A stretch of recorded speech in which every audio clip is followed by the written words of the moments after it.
Assalamualaikum warahmatullahi wabarakatuh. Perkenalkan, nama saya Nita. Saya selaku pengurus Madrasah Ibtidaiyah Fathul Ihsan Nagreg Kabupaten Bandung, Provinsi Jawa Barat. Pemaklumkan di kesempatan ini untuk memvisualisasikan perencanaan pembangunan perbaikan ruang kelas belajar MI Fathul Ihsan. Pembangunan perbaikan ruang belajar ini sebenarnya bukan perencanaan saat ini di tahun 2022, tetapi telah direncanakan tahun-tahun sebelumnya. Banyak beberapa pertimbangan dan upaya yang dilakukan, namun masih belum mendapatkan solusinya.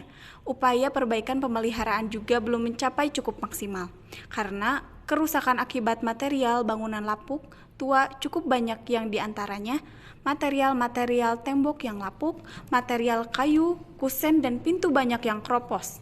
Alas lantai banyak yang pecah, juga kerusakan-kerusakan penutup atapnya. Adapun kami merencanakan anggaran pembangunan perbaikan bangunan madrasah ini diperkirakan mencapai 750 juta rupiah. Demikian visual yang merupakan rencana-rencana pembangunan ruang kelas belajar MI Fathul Ihsan ini.